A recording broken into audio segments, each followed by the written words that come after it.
first meeting. This is our open mic night this evening, and I'd like to start it off as we usually do with the Pledge of Allegiance. So would you all join me in the pledge?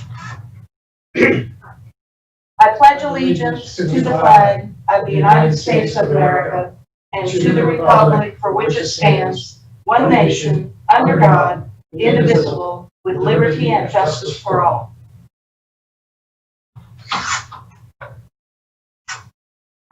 Okay, well, this is our last virtual meeting, and so let me tell everyone how this will work, because we're in new territory here, and this is our first time we've done a virtual open forum, which allows people to raise their hand and weigh in like they normally would in council chambers.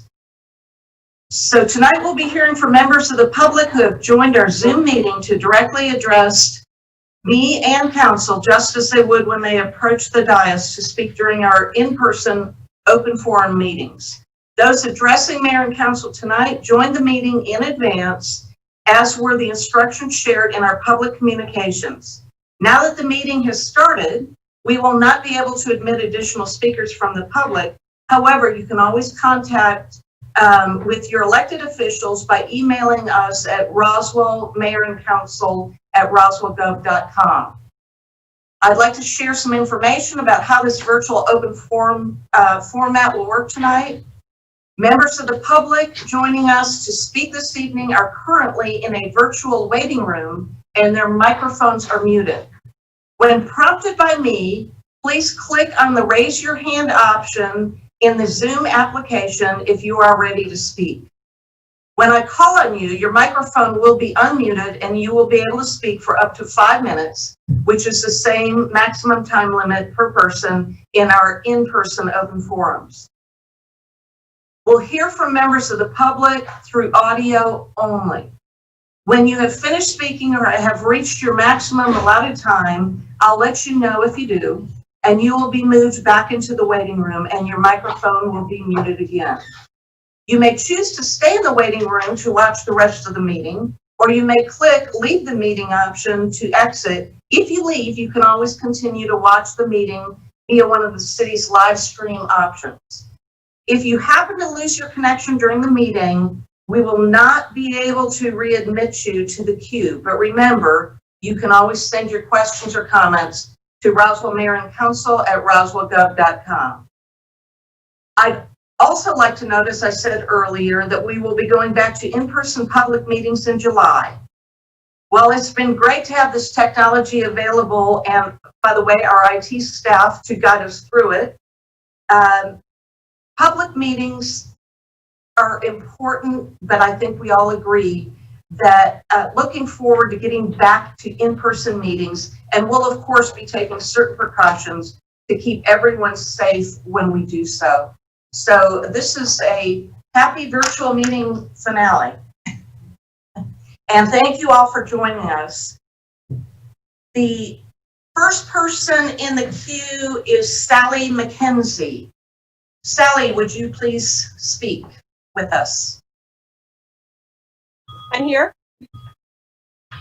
Hello, Ms. McKenzie. Would you please state your name and address for the record? Sally McKenzie, 47 Goulding Place. Can you hear me okay? Yes, thank you. Okay, can I speak? Absolutely. All right, good evening, Mayor and Council.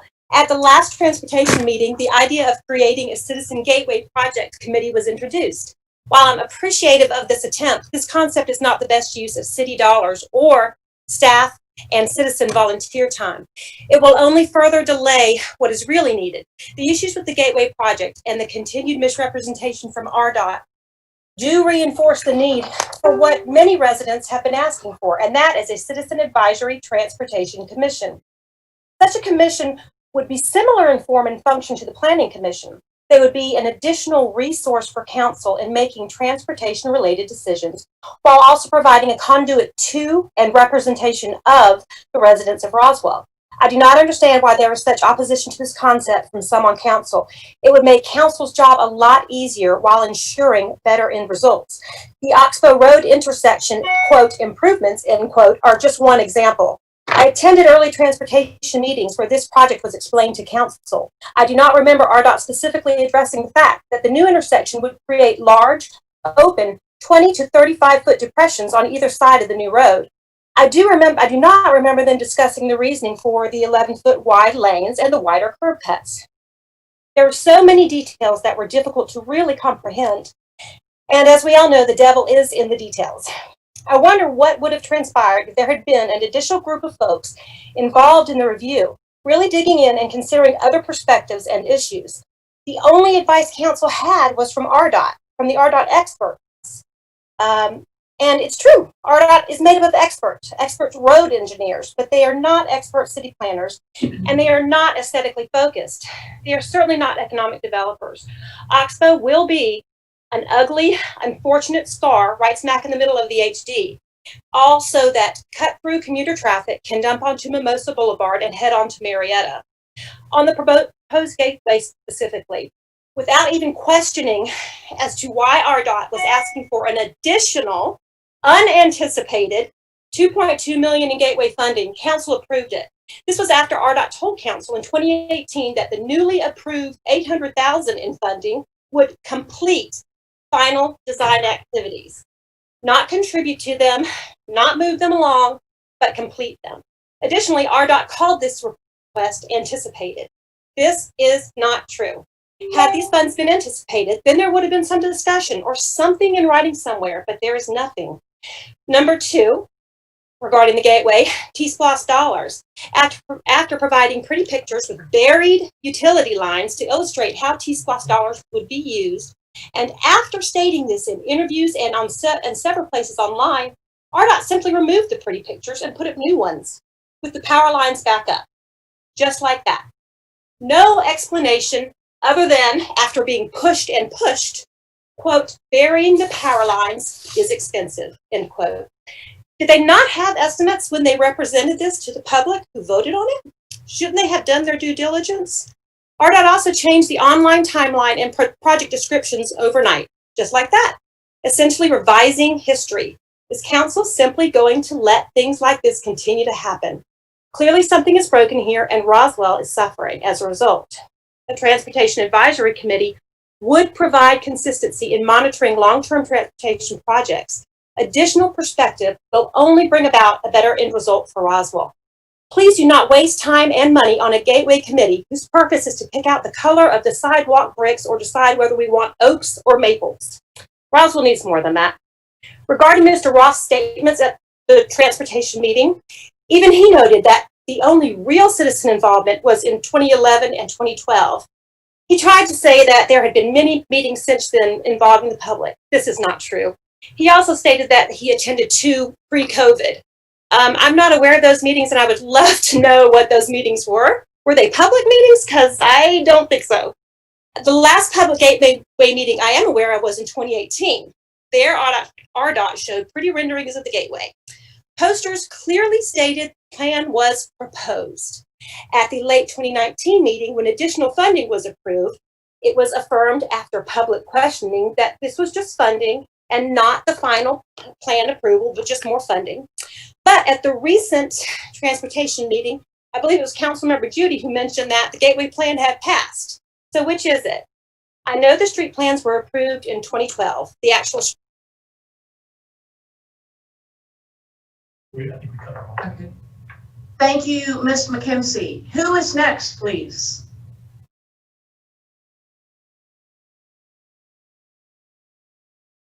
Make the call with him. Lauren Fields. I believe it's Lauren Fields.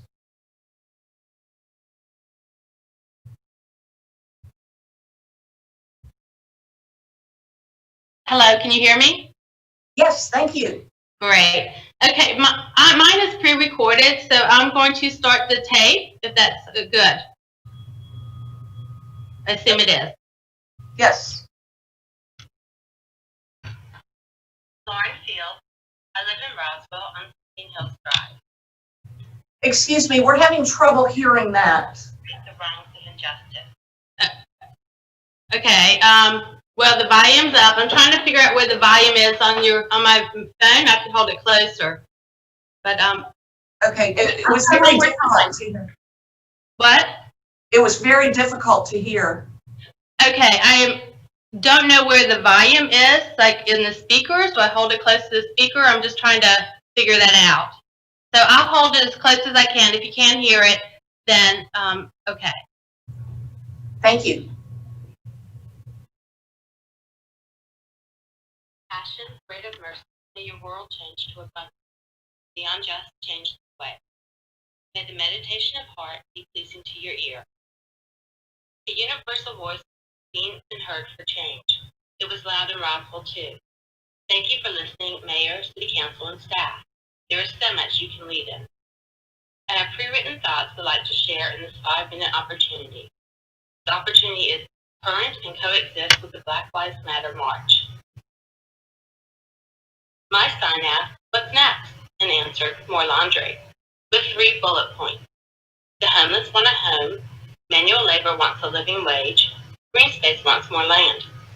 Although my focus will be on manual labor, green space wants more land is something I hope you also act on. A Google Maps 3-decade view will confirm that we are overbuilt, and all can see the direction we are going is not sustainable. Happy that within current budget is money for aerial view of city. I will focus rest of this time for the revolution in the air that I hear and feel. Put first in change, past slave labor jobs to living wage jobs within your business. This is acknowledging restitution with change. Roswell government may be a nonprofit business, but you are still a business. Revenue is out there if you look. Nobody knows your business better than you. No matter how small, go big and trickle up change. How to turn a budget into an open checkbook will start with a trickle up movement. Money from the bottom up will turn faster and more often. How to budget for what is the right thing, endless ideas, yet no one knows your budget and your commodities better than you. In this unprecedented year with COVID-19 hindsight, proven that manual labor is essential labor, that the job is part of operations for the last 20 years, it is not an entry-level job. Second, the job is one of the first to be back in the workforce. What is their pay grade median? $15 per hour or $30,000 per year is 1/5 the amount of pay scale for possible small business liaison position discussed. As any good liaison will say, a large middle class makes it possible for a thriving small business community. Big question is what will be. Using this 30-150 float range, it paid 2/5. Then at the top of low wage and above working for poverty, it paid 3/5 and paying a living wage median. If gave 100 of lowest paid manual labor Roswell staff living wage, cost us $6 million from general fund. Creative thinking and leadership will find money to think big and lead change. $30,000 per year, $15 per hour is poverty wage. It was in 2015 when John Ossoff wanted to raise the minimum wage to $10.10 per hour. Was it 10 cents to nickel and a dime? It only means something on a fractional level. $4 more per week on an individual level changes little. If it feels unjust, imagine you were in other shoes, then it is unjust. It does not take a union for you to know what's right. A union invites another layer of corruption to contend with. Not needed, and you know your budget better than third party. Last year, AT&T gross revenue was $180 billion. How much are you charging AT&T for Roswell's airwaves? They use third parties such as Gmail to store their text, phone, and contact information. How much are they paying them? Perhaps to AT&T and other utility providers in our city, establish an airway charge, large enough to cover city Wi-Fi, 500,000 plus upgrade expense, and part, if not all, police department operation costs. Divert funds from citation, fines, and confiscated goods and use that money for general fund. Because everybody likes to spend their money and it will take many. Perhaps tomorrow, Amazon will pay its $100,000. Thank you, Ms. Fields. And I apologize for the abruptness, but our system automatically mutes the microphone at 5 minutes. So the next on the agenda, we've only got one more hand raised, and that's Meg McClanahan. Can you guys hear me? Yes, thank you. All right, Meg McClanahan, 145 Roswell Farm Circle. Good evening, Mayor and Council. Thank you for the opportunity for us to speak tonight. My comment tonight is in regards to the recent Community Development and Transportation Committee meeting on June 24th via Zoom. I'd like to preface this comment with the fact that I do not believe there was malicious intent during the event I'm about to describe. During the meeting at approximately 2 hours and 59 minutes, City Administrator Palmer appears to say something to Mayor Henry and Assistant City Attorney Halsey. Due to the meeting being Zoom and Mr. Palmer having his microphone on mute, the public was unable to hear what his comment was. In my opinion, this is not representative of an open and transparent public meeting. It's my understanding that Mr. Palmer is the chair of the committee meetings, and in that case, his comment was relevant to the conversation happening and important for the public to hear. It was also very poignant that after the comment was made, Mayor Henry interrupted a council member and suggested that he stay on topic. While within her rights as mayor and a member of the committee, I believe a point of order or interjection should have been made by Mr. Palmer, as he obviously took issue with the topic at hand. In addition, per Robert's Rules of Order, as the chair of the committee, it is his responsibility to, if he thinks advisable, to restrain the members when engaged in debate within the rules of order. While I understand the city had to quickly pivot to the Zoom platform due to COVID, I felt it uncomfortable that his comments were made on mute. I did, however, feel it was important to bring this to your attention and point out that having the meetings via Zoom has hindered clarity for the public in numerous ways. I'm glad the city has decided to resume in-person meetings so the citizens of Roswell are able to hear any and all comments made by our elected officials and city staff. As always, thank you for your service to the city and your representation of the city of Roswell. Thank you, Ms. McClanahan. I appreciate your comments. Here's a hand that just went up, and it is Philip White. Mr. White.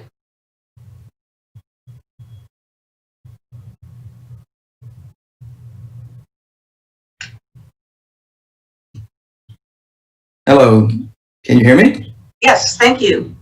Hi, this is Philip White, 12070 King Road. And I'm reading this letter on behalf of the Baha'i community of Roswell. This is written by the national governing body of the Baha'is of the United States. The Baha'is of the United States join our fellow citizens in heartfelt grief at the deaths of George Floyd, Breonna Taylor, Ahmaud Arbery, and so many others whose lives were suddenly taken by appalling acts of violence. These heartbreaking violations against human fellow beings, due only to the color of their skin, have deepened the dismay caused by a pandemic whose consequences to the health and livelihoods of people of color have been disproportionately severe. This has come to pass against the backdrop of long-standing racial injustice in virtually every aspect of American life. It is clear that racial prejudice is the most vital and challenging issue we face as a country. Yet, amidst these tragedies, there are also signs of hope. Countless citizens have arisen to proclaim the truth that we are one nation and to demand specific actions to address the pervasive inequities that for too long have shaped our society. We have remembered who we aspire to be as a people, and we are determined to make a change for the better. This moment beckons us to a renewed commitment to realize the ideal of e pluribus unum, out of many one, that the very ideal upon which America was founded. To create a just society begins with the recognition of the fundamental truth that humanity is one. But it is not enough to simply believe this in our hearts. It creates the moral imperative to act and to view all aspects of our personal, social, and institutional lives through the lens of justice. It implies a reordering of our society more profound than anything we have yet achieved. And it requires the participation of Americans of every race and background, for it is only through such inclusive participation that new moral and social directions can emerge. Whatever immediate results come from the current demonstrations, the elimination of prejudice will require a sustained and concerted effort. It is one thing to protest against particular forms of injustice. It is a far more profound challenge to create a new framework for justice. Our efforts can only succeed when we learn to build relationships with each other based on sincere friendship, regard, and trust. which in turn become pillars for the activities of our institutions and communities. It is essential for us to join hands in a process of learning how to create models of what we want to see in every dimension of American life, as we learn to apply the principle of oneness through practical engagement and experience. To this end, we are offering the following thoughts. As an essential element of the process will be honest and truthful discourse about current conditions and their causes, and understanding in particular the deeply entrenched notions of anti-Blackness that pervade our society. We must build the capacity to truly hear and acknowledge the voices of those who have directly suffered from the effects of racism. This capacity should manifest itself in our schools, the media, and other civic arenas, as well as our work and personal relationships. This should not end with words, but lead to meaningful, constructive action. There are already significant efforts underway to learn how to create models of unity in neighborhoods and communities throughout the nation. Baha'is have been persistently engaged in such efforts for many years. The aim is not unity and sameness, it is unity and diversity. It is the recognition that everyone in this land has a part to play in contributing to the betterment of society, and that true prosperity, material and spiritual, will be available to us all to the degree to that we live up to this standard. We should earnestly discover what is being done, what truly helps to make a difference, and why. We should share this knowledge throughout the country as a means of inspiring and assisting the work of others. If we do this, we could find ourselves in the midst of a mass transition towards racial justice. Religion, an enduring source of insight concerning human purpose and action, has a key role to play in this process. All faith communities recognize that we are essentially spiritual beings. All proclaim the some version of the golden rule to love others as we do ourselves. To take, for example, the following passage from the Baha'i scriptures in which God addresses humankind. Know ye not why we created ye all from the same dust? That no one shall exalt himself over the other. Ponder at all times in your hearts how you were created. Since we have created you all. Thank you, Mr. Wright. I don't see any other hands up. Is there anyone else that would like to speak? You've got a little hand on the bottom of your screen that you can press if you would like to speak. Mariana.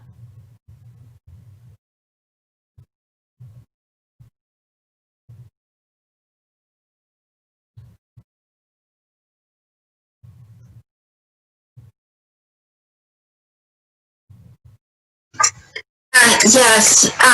Can you hear me? Yes, thank you. Okay. My name is Mariana Long, and I live at 1560 Misty River Run in Roswell, Georgia. And I just have a fast question, wanting to know what we are doing to support our police department. Do you have any additional questions? No, basically that's it. Just hoping that we can do something, or maybe what you could tell us what the citizens could do to support our police during this time. Well, thank you very much. And we all are very supportive of our police department. They have done a tremendous job. And under the leadership of our new chief of police, James Conroy, there are many things that we have put in place in the city of Roswell that other communities are trying to get to. So while there are many injustices out there in the world, I would like to say that our police department, everybody can always improve. No one is perfect. We all strive for improvement. However, they are doing a great job.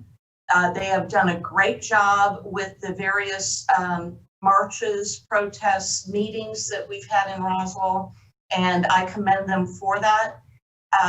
One thing I would like to say is, just reaching out to our police department. They've got a bulletin board in the department that any nice letter that they get, they post it there. And that's a very uplifting thing for our police, because right now in the press, they're taking a lot of heat and they want to hear the good news. So I would encourage all of our citizens to let them know how much they are appreciated and the good news stories that go along with that. The other thing I would like to say is there have been many folks that have had, I've got a friend that just had Instacart delivered to the police department with healthy snacks and water and drinks for them. And that's a way for us to tell them, we appreciate what you're doing and we appreciate it so much that I'm willing to take the time and whatever I can afford to send it on for a police department so they know how much they are appreciated. So thank you very much, Mariana. I appreciate your comments on that, and I appreciate giving us the opportunity to get this message out to our residents because our police do deserve to hear every day, day in and day out, how much we appreciate the hard work that they're doing and how much we appreciate not only have they put themselves on the front lines of COVID-19, but they're putting themselves on the front lines of what we have been experiencing with protesting and riots. Luckily, we haven't had any riots in the city of Roswell because we're Roswell. But no, our police are doing a great job. So thank you very much, Mariana. Is there anyone else that would like to come forward to speak? Okay, that's it. Those are all the speakers that we have this evening. Once again, if there was anything further clarification you needed, questions to be answered, please email us here at City Hall and we will respond to those. So thank you all. And for the record, Councilmember Zapata is not in attendance this evening and it is not an excused absence. So I appreciate the council for being here this evening. I appreciate the folks on our last and final virtual council meeting. And I will look forward to seeing everyone in person on Monday the 13th. So thank you all, and you all have a great evening. We are adjourned.